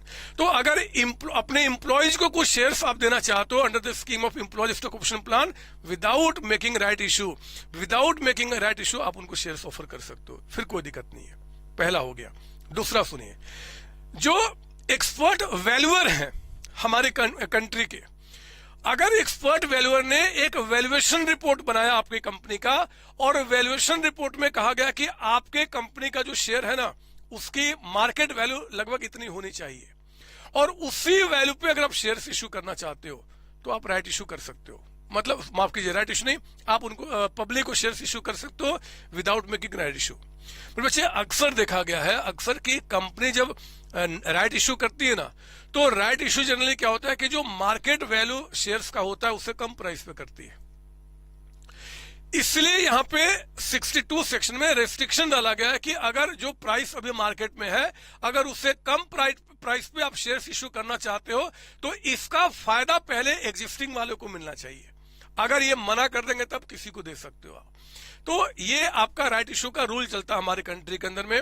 इसलिए एक्सेप्शन में कहा गया है कि जो वैल्यूएशन रिपोर्ट तैयार करेगा एक्सपर्ट वैल्यूअर हमारी कंट्री का, है कुछ लोग जिनको अपॉइंट किया गया है कि जो एक्सपर्ट वैल्यूअर के रूप में काम कर सकते हैं, और उनके वैल्यूएशन रिपोर्ट में जो प्राइस बताया गया है जनरली क्या होता है, वो मार्केट प्राइस जो आपके शेयर का होता है ना उसके आसपास होता है। तो कहते हैं कि अगर उस प्राइस पर आप शेयर इशू करते हो, लो प्राइस पर नहीं, तो डायरेक्टली पब्लिक को आप इशू कर सकते हो। दूसरा कंडीशन, पहला क्या, एम्प्लॉयज को, दूसरा एक्सपर्ट वैल्यूअर का जो वैल्यूएशन रिपोर्ट होगा उसके मुताबिक जो प्राइस है उस पर शेयर इशू करना चाहते हो आप कर सकते हो। तीसरा, अगर आपने कोई एसेट्स परचेज किया है, अगर आपने कोई कंपनी परचेज किया है, अगर आपने कोई लोन लिया है और इनका पेमेंट करने के लिए अगर आप शेयर्स इशू करना चाहते हो आप कर सकते हो without making any provision of right issue.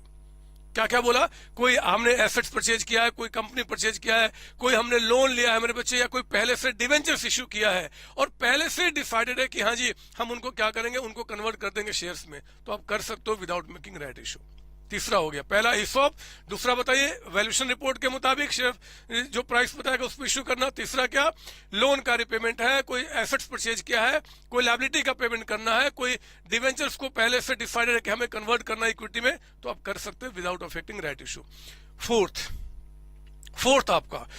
कहता है कि अगर मान लो कि गवर्नमेंट से आपने कोई लोन लिया है या गवर्नमेंट आपको डायरेक्ट करती है कि नहीं जी आप इस लोन को इक्विटी शेयर्स में कन्वर्ट कर दो, तो आप कर दोगे विदाउट अफेक्टिंग मेकिंग आपका राइट इशू। ये 4 सिचुएशन बताए गए हैं, एक बार सुन लो, एक्सेप्शन अगर आ गया तो ये बातें आपको बतानी पड़ेगी। पहला situation, employees under scheme of ESOP. दूसरा, to any person either for cash or for consideration other than cash if the price of such share is determined by valuation report of a registered valuer subject to specified condition. जो condition बताया गया है तो उसके उनको follow करते हुए आप कैश के लिए या कंसिडरेशन अदर देन कैश का मतलब कि हमने कोई एसेट्स परचेज किया कुछ भी, तो आप चाहो तो शेयर्स इशू कर सकते हो उनका। Third, sometimes company borrow money through debentures loan and give their creditor an option to buy equity shares, तो वो कर सकते हो। एंड फोर्थ, अगर where the loan has been obtain from the government and government in आपका public interest आपको direct करती है कि भैया आप उनको इक्विटी शेयर्स में कन्वर्ट कर दो, तो आप कर सकते हो। ये 4 एक्सेप्शन याद रखना, ये भी आपके पास आ सकता है एग्जाम में 4 मार्क्स से क्वेश्चन में, 4 मार्क्स 3 मार्क्स में सब क्वेश्चन बन सकते हैं, ठीक है ना। अब आइए, ये तो हमने इसका थ्योरी पार्ट स्टडी कर लिया, नाउ विल कम टू क्या जी इसका न्यूमेरिकल पार्ट जो 4 मार्क्स तक में, 4 मार्क्स तक का मतलब कि 1 मार्क 2 मार्क 3 मार्क्स 4 मार्क्स किसी में भी आपके एग्जाम में पूछ सकता है, उसके लिए हम तैयार होते हैं। इसको तैयार होने के लिए मेरे बच्चे मैं कुछ वर्ड जो आपको मैंने रेगुलर क्लास में बताया है, आप सबने पढ़ा होगा, जिससे भी पढ़ाई किया होगा, उसमें आपका एक वर्ड क्या होता है जी, आपका बुक वैल्यू है ना। इस चैप्टर में एक आपका वर्ड आएगा बुक वैल्यू ऑफ शेयर्स क्या होता है, एक आपका वर्ड यहां पे आएगा क्या जी, मार्केट वैल्यू ऑफ शेयर्स क्या होता है, मार्केट वैल्यू ऑफ शेयर्स क्या होता है। मार्केट वैल्यू ऑफ शेयर्स के अंदर में यहाँ पे 2 तरीके की बात की जाएगी, बताइए कौन कौन सा, एक आपका एक्स राइट और एक आपका कम राइट। मैं पहले कम राइट लिख देता हूं इधर में, है ना। एक आपका क्या होगा जी, कम राइट मार्केट प्राइस, कम राइट मार्केट प्राइस, और एक होता है आपका एक्स राइट मार्केट प्राइस, है ना। हमने पढ़ा हुआ है, हम बस उसका रिवीजन कर रहे हैं यहाँ पे, है ना। कम राइट मार्केट प्राइस और एक्स राइट मार्केट प्राइस आपका ये क्या होता है। और तीसरा जो मैं पहले एक वर्ड बता चुका हूं, that is called value of right. Value of right मतलब जिस प्राइस पे टू द मैक्सिमम आप रिनाउंस कर सकते हो शेयर्स को, उसको वैल्यू ऑफ राइट कहते हैं। सुनिए ध्यान से, बुक वैल्यू ऑफ शेयर्स का मतलब क्या होता है। Book value of shares, shares के बुक वैल्यू का मतलब, बच्चे शेयर्स के बुक वैल्यू का मतलब होता है कि कंपनी के बैलेंस शीट में, मान लो ये कंपनी के बैलेंस शीट में दिखा रहा हूं, ऐसा नहीं होता, नया फॉर्मेट होता आप जानते हैं, बट मान लो ये कंपनी का क्या है जी, आपका बैलेंस शीट है। इस बैलेंस शीट में यहाँ पे इक्विटी शेयर कैपिटल है, यहाँ पे रिजर्व सरप्लस है, यहाँ पे प्रेफरेंस शेयर कैपिटल है, यहाँ पे लायबिलिटीज है, यहाँ पे एसेट्स है। तो बुक वैल्यू ऑफ शेयर्स का मतलब होता है इक्विटी वालों का इस कंपनी में कितनी वैल्यू है। Equity, net worth of equity हम लोग कैसे निकालते हैं, हम निकालते हैं पहले net worth of equity. Net worth of equity का मतलब कि अगर ये कंपनी आज बंद हो जाती है तो कंपनी के बंद होने के बाद इक्विटी वालों को टोटल पैसा कितना मिलेगा। तो हम लोग क्या देखते हैं जी, इक्विटी का पैसा इनको मिलेगा, जितने रिजर्व सरप्लस होते हैं वो इनको मिलते हैं ना बच्चे। तो इन सबको इक्विटी शेयर कैपिटल जितने भी रिजर्व हो उसको ऐड कर दो, कोई लॉस है तो उसको माइनस कर दो, और फिर जो अमाउंट निकल के आएगा that is called net worth of equity. Net worth of equity को हम क्या करेंगे, नंबर ऑफ इक्विटी शेयर से डिवाइड कर देते हैं, तो हमारा क्या निकल के आ जाता है, बुक वैल्यू। आपका बुक वैल्यू देखो ना, हमने क्या पढ़ा हुआ है, मैं यहीं दिखा दूं आपको। कहता है कि बुक वैल्यू ऑफ शेयर्स का मतलब net worth as per books, जो बुक में आपका वर्थ दिखेगा, मतलब इक्विटी का वर्थ देख रहे ना, अरे इक्विटी की वैल्यू निकाल रहे हैं तो equity share capital, preference share नहीं, इक्विटी प्लस जितने भी आपके रिजर्व्स है, कैश नॉन कैश सब, उनको ऐड कर दो। और अगर कोई लॉस दिख रहा है बैलेंस शीट में, प्रॉफिट लॉस का डेबिट बैलेंस, उसको माइनस कर दो तो आपका नेटवर्थ निकल के आ जाएगा। अब जो नेटवर्थ होगा उसको नंबर ऑफ शेयर्स, कौन से शेयर्स, इक्विटी, क्योंकि हम इक्विटी की बात कर रहे हैं, इक्विटी के शेयर से डिवाइड कर देंगे। If there are 10,000 shares and net worth आपका 125 है तो क्या हो जाएगा, 1,25,000 नेटवर्थ है, इसको 10,000 से डिवाइड कर दीजिए तो 12.5 निकल के आ गया। This is called book value of shares, shares की बुक वैल्यू। क्लियर ना, ये निकल के आया। मार्केट वैल्यू ऑफ कंपनी क्या होता है जी, समझने के लिए थ्योरी के रूप में, मार्केट वैल्यू का मतलब सिंपली, अगर मैं लेमन लैंग्वेज में पूछूं कि मार्केट वैल्यू का मतलब क्या होता है, तो मार्केट वैल्यू का मतलब होता है सिंपली वो शेयर्स अगर आज मार्केट में मैं बेच दूं तो मैं कितने पैसे में उसको बेचूंगा, that is called market value. अगर मैं शेयर्स को मार्केट में आज बेच दूं तो कितने पैसे में बेचूंगा, उसको क्या बोलते हैं, मार्केट वैल्यू। लेमन में मैं फिर उसका डेफिनेशन में दूंगा।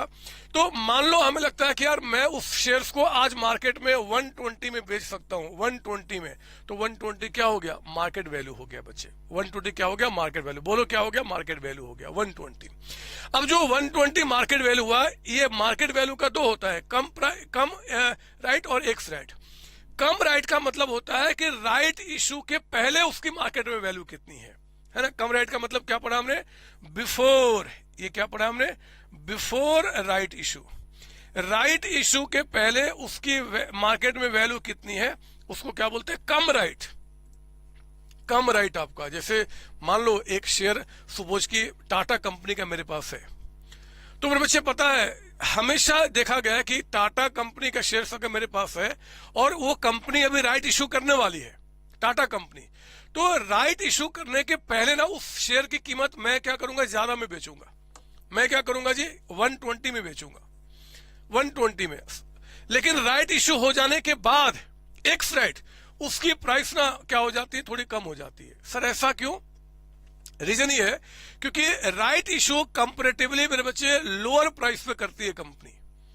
तो जब मैं किसी को अगर आप वो शेयर बेचूंगा ना राइट इशू के पहले, तो क्या बोलूंगा कि यार आपको तो आगे शेयर सस्ता मिल जाएगा, मैं ज्यादा अमाउंट चार्ज करूंगा। तो जो कम राइट प्राइस होता है ना, हम क्या करते हैं, हम ज्यादा चार्ज करते हैं, ज्यादा प्राइस जनरली होता है। और एक्स राइट यानी कि एक्सक्लूडिंग राइट, यानी कि राइट इशू के बाद वो प्राइस क्या हो जाता है, कम हो जाता है। ये कैसे निकाला जाता है वो भी हम सीखेंगे इस चैप्टर के अंदर में। मैंने आपको बता दिया एक्चुअली यहाँ पे कि क्या मतलब होता है कम राइट और एक्स राइट का। अब देखो ना यहाँ पे, ये देखिए आप यहाँ पे, एक तो पहले तो राइट मार्केट वैल्यू का मतलब क्या होता है, मार्केट प्राइस का। मैं थोड़ा बड़ा कर दूं ताकि थोड़ी क्लियरिटी आएगी। ये देखिए, ये जो हमने कहा ना नॉर्मल तरीके लैंग्वेज में क्या बोला कि जितने प्राइस पे बेच के आज कमाऊं, जितने पे बेच सकता हूं उसको मार्केट प्राइस बोलते हैं। हमें लिखने के लिए क्या करना होगा, market value of a company share represents the present value of future cash flow expected to be earned from the shares in the form of dividend and capital gain from the expected future share price। मतलब कि market price, हम किसी shares को कितने में बेचना पसंद करेंगे जी, किसी शेयर को हम कितने बेचना पसंद करेंगे, उतना जितना कि हमें लगता है कि उसे हम आगे कमा सकते हैं, या तो डिविडेंड के टर्म पे, या फिर उसको बेचूंगा तो कितना पैसा मिलेगा, तो वो सब इकट्ठा करके हम मार्केट प्राइस कहते हैं, है ना। उसका प्रेजेंट वैल्यू आपका, बस इससे ज्यादा भी नहीं समझा सकता इसके अंदर में, तो ये मीनिंग आपको समझना है। नाउ मार्केट वैल्यू का आप यहाँ पे क्या करेंगे, दो तरीके का, एक कम राइट, दूसरा एक्स राइट। कम राइट इंक्लूडिंग राइट, मतलब राइट शेयर्स इशू करने के पहले जो वैल्यू होगा उसको कम राइट कहेंगे। और उसके बाद ये सुनिए यहाँ पे क्या बता रहा आपका, देखेंगे मेरे साथ। Market price which exist before the right issue, उसको क्या बोलते हैं, कम राइट। और market price of the shares after the issue of shares, मतलब कि राइट इशू के बाद, उसको क्या बोलते हैं, x right. X right value ये कैसे निकलेगा, ये एक्स राइट वैल्यू कैसे निकलेगा, तो मेरे बच्चे मैं इस फॉर्मूले को ना आपको नीचे समझाऊंगा क्वेश्चन के साथ, जो हमने लोगों ने क्लास में कई सारे ऐसे क्वेश्चन किए हुए हैं। तो मैं सोचता हूं ना ये आगे की बातें आपको समझाने के लिए मैं इस क्वेश्चन पे आपको लेकर आ जाऊं। ये लीजिए आप यहाँ पे, ये लीजिए, ठीक है ना, एक चीज चेक करेंगे। क्वेश्चन नंबर 1, ये आपके इंस्टीट्यूट के स्टडी मेट में भी क्वेश्चन है और मैंने क्या किया है, मेरे बुक में भी है, मैंने इस क्वेश्चन को आपके लिए रखा हुआ है। सुनिए क्या बता रहा है। COC education limited is planning to raise funds by making right issue of equity share for expansion. कहता है कि एग्जिस्टिंग इक्विटी शेयर कैपिटल जो है ना 50 लाख एग्जिस्टिंग जो अभी आपके पास है और 10 रुपीज ईच, ये आपका क्या हो गया, दिस इज फेस वैल्यू। आपके शेयर का एक का फेस वैल्यू कितना है जी, 10 रुपए। तो नंबर ऑफ शेयर्स कितने हो गए, 5 लाख है ना, 5 लाख इक्विटी शेयर्स आपके पास पहले से है। और कहता है कि मार्केट प्राइस ऑफ शेयर, देखो मार्केट प्राइस बता दिया, मार्केट प्राइस कितना बता रहा है, 52 रुपीज आपका। Company offers to its shareholders the right to buy 2 shares of 10 each at rupees at a premium 10% for every 5 shares held. यानी कि अगर आपके पास एग्जिस्टिंग शेयर इस कंपनी में 5 है तो राइट इशू यानी कि नए शेयर्स और आप कितने खरीद सकते हो, 2 रुपए। किस रेट से परचेज कर सकते हो जी, किस रेट से, तो 10 रुपए का शेयर है और 10% प्रीमियम यानी कि 11 रुपीज के हिसाब से। यानी कि अगर इस कंपनी में 5 शेयर्स हैं तो 2 शेयर्स और आप इस कंपनी में परचेज कर सकते हो एट द रेट ऑफ ₹11। कहता है you are required to calculate क्या जी, cum right value of shares. Cum right का मतलब क्या होता है, राइट इशू करने के पहले का वैल्यू। और मेरे बच्चे राइट इशू करने का पहले का वैल्यू हमेशा क्वेश्चन बताएगा। ये देखिए आपका मार्केट प्राइस पहले से कितना चल रहा है, 42, तो ये आपका 42 रुपीज हो गया, 42 रुपीज हो गया, कोई डाउट इसके अंदर में नहीं सर। फिर आता है theoretical ex right value. X right का मतलब क्या होता है जी, राइट इशू के बाद। तो आप देखो कितने आसानी से इस वैल्यू को पता कर सकते हो। मुझे बताइए, यहां पे अगर आपके पास पहले से 5 है तो बताओ वो 5 का वैल्यू पहले से कितने का था, 42 के हिसाब से इतना था आपके पास, ये था, है ना। और इसके बाद अगर 5 है तो और कितने शेयर्स आपको मिलेंगे, 2 शेयर्स मिलेंगे। किस रेट से मिलेंगे, 11 के हिसाब से, 11 के हिसाब से आपका।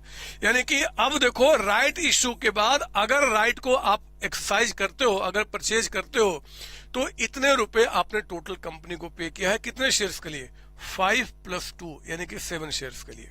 5 के लिए आपने इतना पेमेंट किया था। अगर ये 2 शेयर्स आप परचेज करते हो तो 2 शेयर्स को 11 के हिसाब से इतना और पे करेंगे। ये टोटल पेमेंट करेंगे कितने शेयर्स का जी, 7 शेयर्स पे, है ना बच्चे। तो मुझे बताओ ये वैल्यू कितना निकल के आ गया, मतलब कि अब राइट परचेज करने के बाद टोटल कितना पेमेंट किया, तो 42 × 5 210, और ये तो 210 प्लस आपका कितना हो गया, 22। ये आ गया मेरे बच्चे 232 आपका, 232 डिवाइडेड बाय कितना, 7 शेयर्स। तो बताइए कितना निकल के आ गया, 7 से डिवाइड करोगे तो ये आ गया 33 रुपीज 14 पैसे। ये आपका हो गया क्या जी, ex right value, theoretical ex right value आपका। थियोरेटिकल इसलिए कहा जा रहा है क्योंकि ये एक्सपेक्टेड है, कंफर्म्ड नहीं है। प्राइस थोड़ा वो चेंज भी हो सकता है, लेकिन हमें लगता है कि राइट इशू के बाद हमने जितना पेमेंट टोटल किया है 7 शेयर्स पे, तो पर शेयर हमने कितना पेमेंट किया ऑन एन एवरेज, इतना पे किया, तो यही मार्केट में इसकी प्राइस रह जाएगी। This is called theoretical ex right value आपका, ठीक है ना। तो ये था आपका कम राइट, ये क्या हो गया, थियोरेटिकल एक्स राइट। अब वैल्यू ऑफ राइट, ये मतलब होता है कि अगर हम इन शेयर्स को नहीं परचेज करते और हम किसी को रिनाउंस कर देंगे तो रिनाउंसमेंट में टू द मैक्सिमम अपने राइट की वैल्यू हम कितना लेंगे, तो पता उनको क्या बोलेंगे, ध्यान से शब्दों को सुनना। मतलब भैया राइट इशू के पहले मेरे शेयर्स की वैल्यू 42 थी और राइट इशू के बाद हमें लगता है कि 33 रुपीज 14 पैसे रह जाएगी। तो जितने से मेरे शेयर की वैल्यू कम होगी ना मार्केट में, उतना ही पैसा हम चार्ज करेंगे। अगर वो राइट हम आपको देते हैं परचेज करने का तो टू द मैक्सिमम यानी कि मेरे बच्चे 42 रुपीज जो वैल्यू थी अब इतना रह जाएगा। तो मैं यहां पे 8.86 इस पे मैं अगर कोई अगर बोलता है कि मुझे राइट मैं आपसे परचेज करूंगा, मुझे दे दो और मैं बेचना चाहता हूं, तो टू द मैक्सिमम मैं उसको कितना चार्ज कर सकता हूं, इतना, इससे ज्यादा नहीं।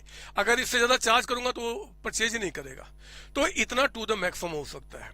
अब मान लो ये तो टू द मैक्सिमम हुआ ना, लेकिन उससे मेरा नेगोशिएशन हुआ कि भैया मैं तो आपसे राइट 7 रुपए में लूंगा, तो वैल्यू ऑफ राइट कितना हो गया, फिर 7 रुपए हो गया, 7 रुपीज हो गया। ये तो मैक्सिमम है जो हम उस आदमी से चार्ज कर सकते हैं जिसको राइट रिनाउंस कर रहे हैं, लेकिन हमने क्या किया जी 7 ही लिया, 8 ही लिया, तो फिर उतना ही मान लेंगे, उतने वैल्यू ऑफ राइट हो गया। ठीक है ना, इस बात को ध्यान रखेंगे।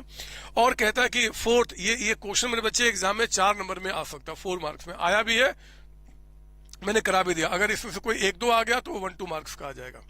Percentage increase in share capital, पहले आपका शेयर कैपिटल कितना था 5 है ना, 5 मतलब अगर हम रेशियो में देखें तो 2 आपका क्या हुआ जी, और तो इंक्रीज कितना हुआ 2 हुआ ऑन 5 मल्टीप्लाइड बाय 100, यानी कि 40% का आपका यहाँ पे इंक्रीमेंट हुआ, इंक्रीज हुआ शेयर कैपिटल में।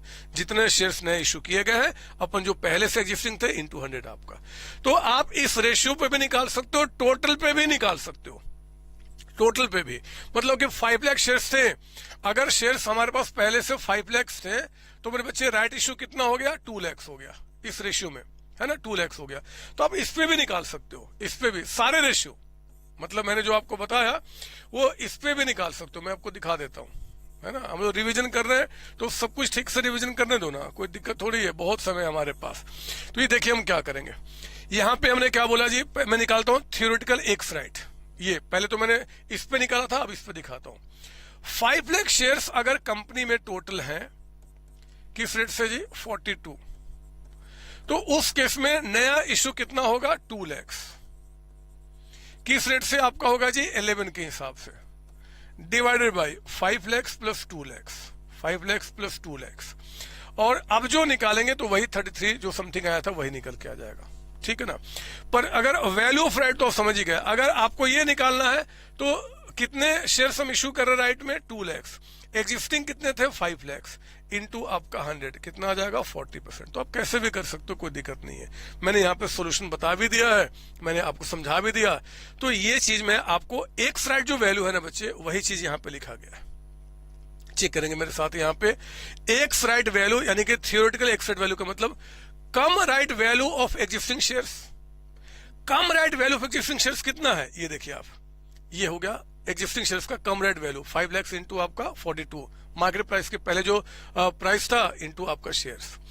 फिर कह रहा आपका यहाँ पे, फिर कह रहा क्या जी, plus right issue 2 lakh into issue price 11 divided by, this is what divided by आपका, ये क्या है जी, ये डिवाइडेड बाय, ये डिवाइडेड बाय क्या, तो existing number of shares plus आपका राइट इशू 5 + 2 7, तो आप निकालिए, ये निकल के आ जाएगा। वैल्यू ऑफ राइट क्या होता है, cum right value minus ex right, दिखाया मैंने आपका 42 पहले था और ये 33 पॉइंट समथिंग, तो माइनस करके निकाल लो। It is what, it is the maximum price at which right can be renounced, ये मैक्सिमम प्राइस है। अगर आप उससे कंपेयर करते हो, ज्यादा पे कोई लेगा नहीं। अगर आपने कहा कि मेरा दोस्त है, चल कोई बात नहीं 4 रुपीज हमें पे कर दो, तो 4 rupees will be called value of right आपका, ठीक है ना, इस बात को ध्यान रखेंगे। राइट ऑफ रिनाउंसिएशन, ये मैंने बता दिया आपको, रिनाउंसमेंट का राइट, कि आप चाहो तो जब राइट मिलेगा तो शेयर्स परचेज करो या किसी को रिनाउंस कर सकते हो। That renouncement may be free of cost और any price whatever you want to charge, but that price can not exceed value of right calculated above. आप जितने पे भी रिनाउंस करोगे that will be called value of right, और उन्हीं बातों को यहाँ पे आपको समझाया गया। वैल्यू ऑफ राइट आप देखेंगे, ये बातें आपके दिमाग में होनी चाहिए। एग्जाम में आ जाए right A short notes on right of renunciation, तो आपको ये चीज लिखना होगा मेरे बच्चे, तभी जाके बात बनेगी, ठीक है ना। तो ये आप इसको पढ़ लेंगे। मैंने बता दिया कि वैल्यू ऑफ आपका right is restricted to the sale price of renouncement, मतलब कि जितने पे आपने सेल किया उस राइट को, जो निकाला वो तो मैक्सिमम निकाला ना, लेकिन आपने 6 में बेच दिया तो 6 रुपीज वैल्यू ऑफ राइट हो जाएगा, है ना, इसी देख लेंगे। वैल्यू ऑफ राइट क्या होता है, cum right minus ex right, मैंने आपको बता दिया, ठीक है। क्वेश्चन 1 भी मैंने आपको करा दिया। इसके बाद आइए accounting for right issue. Right issue का अकाउंटिंग नॉर्मल जैसे हम आपका शेयर्स इशू करते हैं उसी तरीके से होगा। अगर आपने पार्शियल शेयर्स इशू किया है तो इशू ऑफ शेयर्स में आपने बचपन में पढ़ा है, उसके हिसाब से पार्ट पार्ट में एप्लीकेशन अलॉटमेंट दिए। और अगर आपने इकट्ठा किया, जनरली इकट्ठा होता है, तो normal entry bank account debited to equity share capital account. और अगर मान लो फेस वैल्यू से ज्यादा आपने इशू किया है तो सिक्योरिटी प्रीमियम भी आ जाएगा। सर भूल गया हूं क्या बोलना चाहते हो, लो ना, एक क्वेश्चन मैंने बता दिया है, ये भी आपको समझाने के लिए, राइट इशू की एंट्री समझाने के लिए। कहता है क्वेश्चन में, a company having 70,000 shares of 10 each as its issued share capital and having market value of 21 issues right shares in the ratio of 1:10, 10 के बदले में 1, एंड इशू प्राइस कहता है कि 10 रुपीज है। Pass general entry for issue of right shares.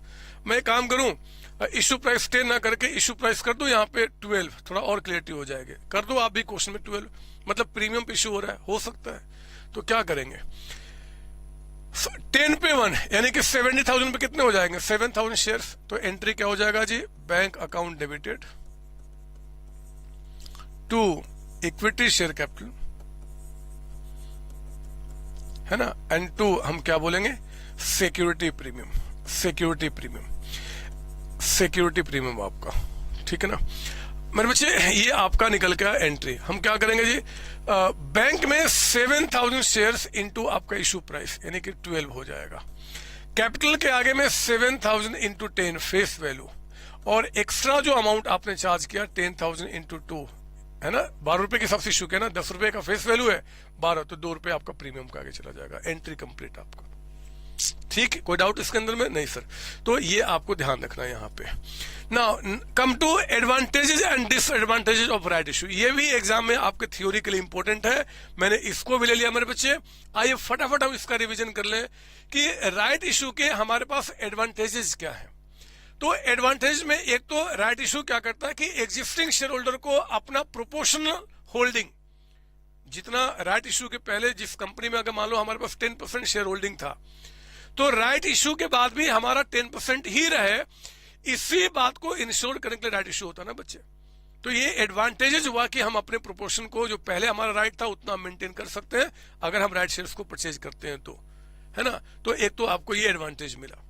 दूसरा, in full functioning capital market new issue necessary needs to dilution in the value of shares. Generally क्या होता है कि जब भी नए शेयर्स इशू करते हैं ना, तो आपके शेयर्स की वैल्यू ना कम हो जाती है। सर ऐसा क्यों होता है? इसलिए होता है मेरे बच्चे कि मान लो कंपनी का जो वर्थ है वो 10 करोड़ रुपीज है, और अभी शेयर्स क्या है कि 1 करोड़ है, 1 करोड़ है, तो 10 करोड़ क्या होगा, 1 करोड़ पार्ट में डिवाइड हो जाएगा। जब नए शेयर्स इशू होते हैं ना, तो वर्थ तो उतना ही रहता है, वर्थ तो उतना ही रहता है, लेकिन नंबर ऑफ शेयर्स बढ़ जाते हैं, और इसके चलते क्या होता है कि शेयर की वैल्यू मार्केट में डाउन होती ही होती है। आपने लॉ में पढ़ा होगा, या फिर मैं आज मकसद वो नहीं है, हम रिवीजन करा रहे हैं, रेगुलर क्लास में मैंने बताया है कि कैसे वैल्यू डायलूट होती है। लेकिन यहां पे बता रहा हूं कि एक जो वेल फंक्शनिंग मार्केट होता है, इसमें हमेशा देखेंगे कि नए शेयर जब इशू होगा ना, तो आपके शेयर की वैल्यू डाउन हो जाती है। तो डाउन होने से आपको घाटा ना हो, इसलिए वो राइट आपको देते हैं कि उस पर आप ही परचेज कर लो, ताकि आपको घाटा नहीं होगा, है ना। तो ये कहता है कि let's to dilution in value, however the existing share holder are not affected by it because getting new shares at a discounted value from their cum right आपका value will compensate decrease in value, वो compensate कर देता है। तीसरा, right issue क्या है, natural hedge against issue expenses. जब भी कंपनी शेयर्स को मार्केट में इशू करती है ना, नई राइट इशू नहीं, अगर पब्लिक को करती है एट लार्ज, बहुत सारे खर्चे होते हैं, प्रोस्पेक्टस इशू करना है, एडवर्टीजमेंट कराना है, ये कराना वो कराना है, बहुत सारे खर्चे होते हैं। उन सबसे आपको हेज यानी कि बचाता है राइट इशू, क्योंकि हमें लोगों को ढूंढना नहीं है, हमारे जो एग्जिस्टिंग लोग हैं उन्हीं को शेयर्स देते हैं। ये तीसरा फायदा हुआ। इमेज इनहेंसमेंट, आप अगर राइट इशू करते हैं तो आपका इमेज बढ़ता है कि हाँ जी, कंपनी जो है अपने एग्जिस्टिंग जो मालिक है ना शेयर होल्डर्स, उनके बारे में सोच रही है। तो आपको क्या होता है यहाँ पे, इमेज इनहेंसमेंट भी आपके पास होता है, और पब्लिक शेयर होल्डर्स में आपका पॉजिटिविटी फैलता है। फिफ्थ, कि चांसेज ऑफ सक्सेस जो राइट इशू का होता है वो बहुत ज्यादा होता है एज कंपेयर टू आपका कोई और इशू।